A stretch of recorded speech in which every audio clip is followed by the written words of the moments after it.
So this story's been a long time coming. Strap in, because it's gonna be an adventure. Hi guys, welcome back to my channel. It's Savannah, this boho rose here. Thank you so much for clicking on this video. So as you can tell by the theme of my channel, I tell a lot of stories that are meant to reflect self-growth, hardships I've gone through, things that I've experienced, people I've dealt with that have made me into a stronger and better person overall and helped me to better face situations like that in the future. So I wasn't sure if I was gonna ever tell this story, primarily because I just feel bad and I don't want to call anyone out, but it has proven to still be much more relevant than it should be, and I think it's really important to show my growth as a person because it shows that I do not put up with bullshit anymore in life.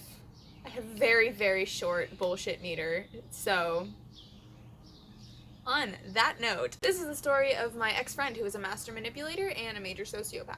If you hear rustling around, my dog's trying to get a squirrel. Leave that pearl squirrel alone. It's gone. It's gone. First, I want to start by saying that he was a self-diagnosed sociopath. So he felt very little empathy. He was a master manipulator, and honestly, I think that he just acted like he was ashamed of how much he manipulated people because he was trying to manipulate me into thinking he was a better person than he was, when really his intentions were not always so pure with me. He had a hard time expressing feelings. He always tried to turn things around on me and make me feel like it was all my fault. Anything that ever happened was all my fault. Or tried to play the guilt trip and try to guilt me into thinking that I was making him feel a certain way when really he was being an ass and I was letting him know he was being an ass. Really, honestly, just need some coffee to strap myself in because I'm gonna get emotional. It's just gonna be a lot because this guy really did all that he could to uproot everything I think and feel and believe about everything and tried to make my life into an experiment for him. And again, probably wasn't all conscious, maybe, don't know, but a lot of the things he did were trying to manipulate my feelings and my actions in a way that was favorable to him on a consistent day-to-day basis throughout our entire friendship. I'm not going to say this person's name because there's no reason to put that out there. There's no reason to call them out like that. I do still care about this person. I do still care about his well-being. I do still want him to be happy and successful and to get through his BS, and I've told him that before. The reason I'm telling this story is because it really did a lot to me as a person. It did a lot to me mentally. It did a lot to my beliefs and just feeling unsteady about who I am, and I'm a lot more firm in that now. Without further ado, so I met this guy on vacation the first time. So I lived in California originally in high school. I visited my aunt for 3 weeks and I met him by her community pool. We were just a block or two away from her pool and I love this one. So I went there all the time and I saw this guy there once and I don't even remember how he started a conversation with me. I don't remember how he started a conversation with me, but he did, and he was nice, but he was still going through a breakup with my ex that really uprooted everything, and honestly was the beginning of my downward spiral that was 2016, and so I was really vulnerable, and I was really you know what, I need to just get out there and meet people, and this guy seems nice. He asked me to go to a movie with him, so we did, and at first he was really nice, and he was really charming, and he was very similar to me. I wrote poetry, he wrote poetry, and so he'd write poems to try to impress me, and to confirm that he wasn't a serial killer or something. He sent me pictures of him from graduation with a bunch of medals and honors and stuff so I could show my aunt, because I was staying with my aunt for vacation and she needed to be okay and know that I'm gonna be safe on this date with this guy that I just met. He shows up, nice purple shirt, dressed up nice. We go to a movie, we see Finding Dory, but before that we went to the mall, we walked around, we talked for a bit, got to know each other. We had a lot of similar beliefs and views. And we had a lot in common. We had a lot of similar political views and similar social views, and so we connected a lot and we ended up kissing. And I don't usually kiss on the first date, but it just kind of, I don't know, it just happened. And I think it was just because we had so much in common. I was oh, whatever, and I wanted to be reckless and let my guard down, so I did. We went to see Finding Dory and I felt so uncomfortable. And I think it was just because at the time it was the loyalty thing, and I told him, I was I still am so loyal to my ex. I feel like it's a betrayal even though I know it's not, and this, that, and the third. Anyways, I leave. It's not gonna happen again. I tell him, like, I need space. Like, it's cool. We could be friends. We have a lot in common, right? This guy texts me so much. He sends me, like, poems about how, like, he thinks it was love at first sight. He starts telling me that, like, there's something about me. Oh, don't forget me. Don't forget about me. Just all these kinds of things trying to hold on to me. And I'm like, dude, the more you do this, the more it's freaking me out. Like, the more I don't want to be around you. The last night I see him is the last night that I'm in Texas visiting, and I see him at the pool, and he's like, don't forget about me.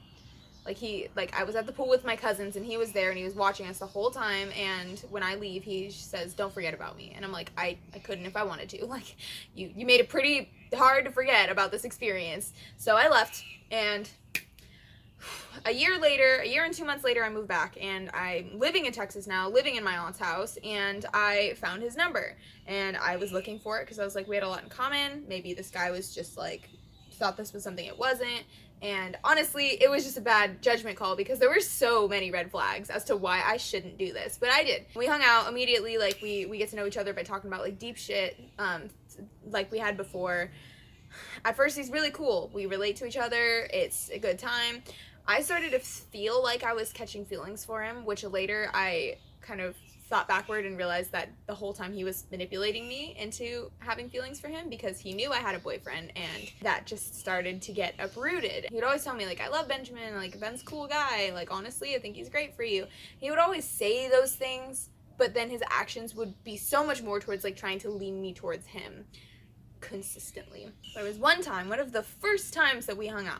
We were drinking, we were hanging out at my aunt's house, and I was showing him Rent the musical, because it's my favorite, and we're drinking, and we're watching Rent, and we're talking, and he says, you know, if this were any other situation, any other girl, I would have already had you upstairs. He's like, I already would have brought you upstairs into your room. And I'm like,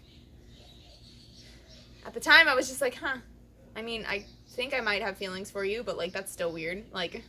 But now I'm like, how did I not see how much of a red flag that was? He made it abundantly clear that I was different. He knew that he couldn't entirely manipulate me. He knew that he couldn't take the reins of my life. He knew that.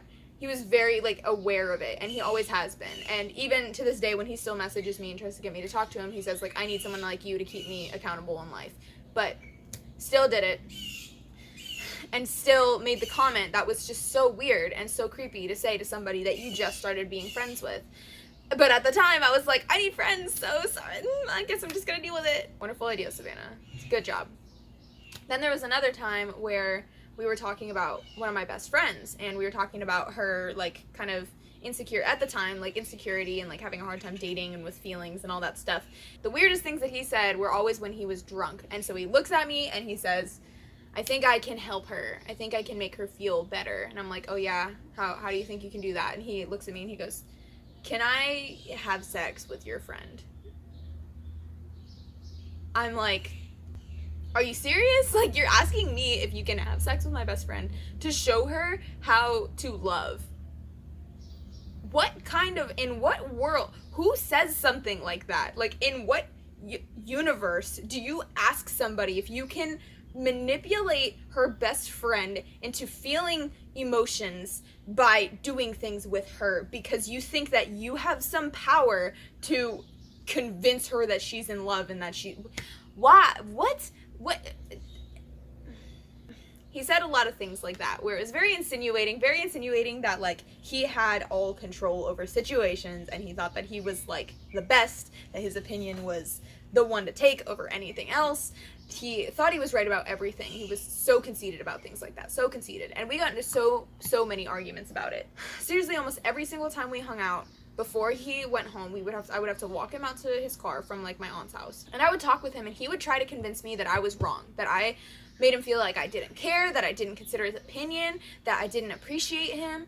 And he knew that wasn't true. He would always tell me that I was one of the only people that listened to him. I was one of the only people who considered his opinion. I was one of the only people that really, like, entertained his ideas, entertained, like, who he was. He would try to turn it around and manipulate me and be like, you're not a good friend, you're not there for me, you don't listen to me, you don't, and then later be like, you're the only person who listens to me, you're the only person who cares about my opinions. And I'm like, pick one, really. Like, we pick, like, am I a good friend, am I a shitty friend? Like, He would constantly try to manipulate me, but then it would like twist itself around, and I'm like, which side are you going with here? Like, I don't know if you're confusing yourself, but you sure as hell are confusing me. And not in the way that I'm second guessing myself, but I'm like, dude, what is up? By the way, I forgot to mention that he was also an ex/somewhat recurring meth addict.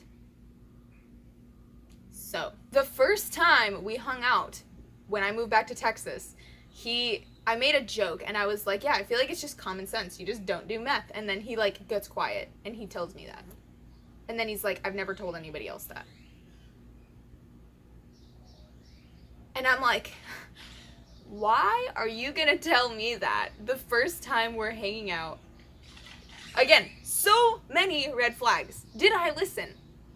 No, I didn't. I really should have. So it was about a month clean when we started hanging out, and then he started to occasionally relapse, like once every couple weeks. He would do it with his friends. He would tell me about it. He'd be like, honestly, it's just I have ADD. It's really good. It helps me focus.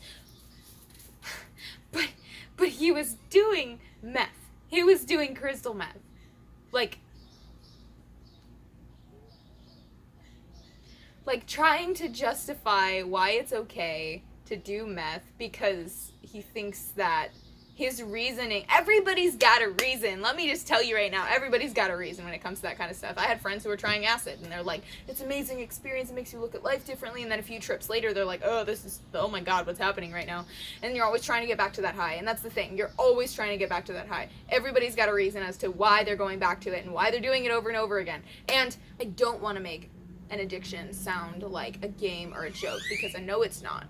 I have an addiction to coffee, and that sounds really minor, it sounds ridiculous, whatever, but I drink coffee like a crackhead does crack.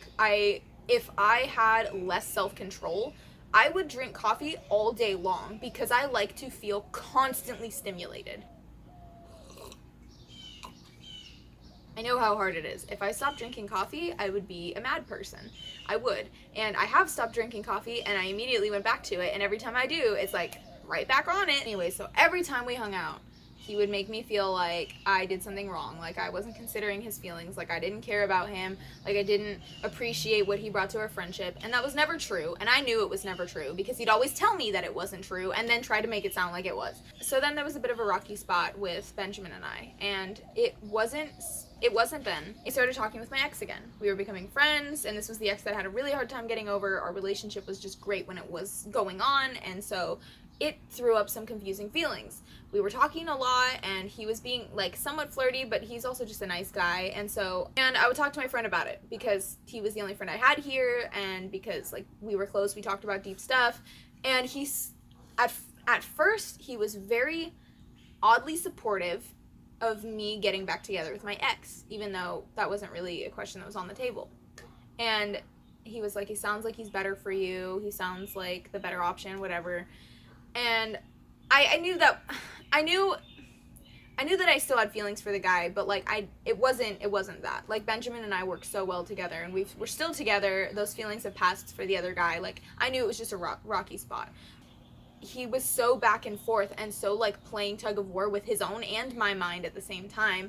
And there was one day where I took a selfie and I was trying to look nice for my ex, whatever, and he was like, why did you try so hard for that picture? And I was like, because I want to look nice. And he like gets quiet and he gets weird, and I'm like, are you mad at me? Like genuinely, he seems mad at me. I'm like, what reason do you have to be mad at me for this? And he looks at me and he says, because you're looking for the perfect guy for you and he's standing right in front of you. My response was to say his name. That's the one thing I said, was his name, and I'm not going to say it right now, but let's just say it's Bill. I was like, Bill, and he was like, you know what, get out. Get out. Get out of my house. So I get up, I go put on my shoes, and then he tries to get me to stay, and he tries to apologize and act like everything's okay, when really, he later told me that he thought that I was going to say like something ridiculing him or whatever, when really I was just going to say, I just don't feel that way about you, I'm sorry, you're my friend, but you know, we've squashed this, it's not gonna happen. So thinking that I'm gonna ridicule him or whatever, he kicks me out of his house. Remind you that he's on and off relapsing on meth. And so he's very unstable at this point. Right after I left his house and whatever, he kept trying to text me and kept trying to say it was my fault, kept trying to say, you don't know what it's like to be alone, you don't know what it's like to not have anybody and to be left alone, and kept trying to blame me for him being an asshole and kicking me out of his house because I didn't know what it was like to be alone, and how could I leave him alone like that? Trying to guilt trip me. And he sent me a bunch of texts, and I was like, you couldn't just keep your mouth shut. You really, like, you couldn't just keep your mouth shut. You had to text me. I'm on the plane about to go back to California to visit my boyfriend. Like, you're trying to make your situation better, but like, you're really just pushing me, literally chasing me away from you. And after I get back from California visiting, I decide I'm gonna move back to California. And we met up probably a couple of days before I moved. So he shows up, instantly just smug, angry look on his face, like he's degradingly like looking me up and down, and he's angry at me, and he just sits there like staring at me. I'm like, what? You look mad. Like, I was so done at this point. I was like, what? You look mad. By the way, if I'm gonna tell this story, I might as well just add that he did this thing that really bothered me. So his aunt was an actor, and his aunt was an actress, and he carried this very dramatic persona. Like, every time we'd get in a fight, he would like look dramatically off and then look back at me and be like, honestly, I just don't think that. He would talk very slowly. It would take forever for him to say whatever he wanted to say, because he was very much so, he looked like he was acting. Every time we would get in a fight like that, it looked like he was sincerely contemplating, when really, like, I felt like he was just putting together some grand scheme to manipulate me, to say something to make me feel as bad as I could. So he looks at me and he says, I think I am. I'm like, okay, why are you mad? Why are you mad? Because you don't know what it's like to be alone. You don't know what it's like to have the only person in your life leave. And I looked at him, done with bullshit, by the way, completely done. And I look at him and I say, you don't get it, do you? You really don't get it, clearly. It's not my responsibility to take care of you and your bad actions. It's not my responsibility to forgive you and make you feel better about yourself when you treat me like crap and literally kick me out of your house. Like, that is a sign of not trusting somebody. That is a sign of, like, you're not welcome here. That's a sign of you've done me wrong. And so you're trying to get mad at me for leaving and not talking to you when you kicked me out of your house. You might have regretted it, but you kicked me out of your house. I don't care what your reasoning is. I don't care if you're unstable because you're on something. I don't care if you can't manipulate me and you're upset about it and so you have to take it out on me. I don't care what the reason is. There's no acceptable reason for kicking me out of your house and then getting angry at me for leaving and for not talking to you. Like, for texting me and saying I'm sorry and maybe I'll give you space, okay? And then later following it up with something like, how dare you leave me alone? This is how you never could understand what this feels like. You're a bad friend. You don't care about me. You don't care about my feelings. You don't have the right, I'm sorry, you don't have the right to say that to me when I was there through so much. I was there, I haven't included this, I was there for so much. I listened to so many things, so many uncomfortable things that I told him was normal, I told him I accepted, because I wanted him to feel loved and accepted. I wanted him to feel like he was valued in this friendship, and I did that, and he didn't think so, apparently. So I go off on him about how he's not allowed to feel that way. And he looks broken. Genuinely broken. Like, I stomped on his manipulation game. I kicked it right in the face and I'm like, this isn't happening. You're wrong. And he doesn't know how to respond. He really doesn't know how to respond. He looks genuinely defeated. His actor persona is gone. He's just sitting there like totally vulnerable, and he never would let himself look like that. So I'm editing this video and I realize now that I have like almost an hour worth of footage talking about this. So I figured this would be a good time to just cut this one and continue on with a part 2. So let me know how you guys felt about this video. If you want to see the rest of it, if you want to see part 2, let me know if you've gone through anything like this.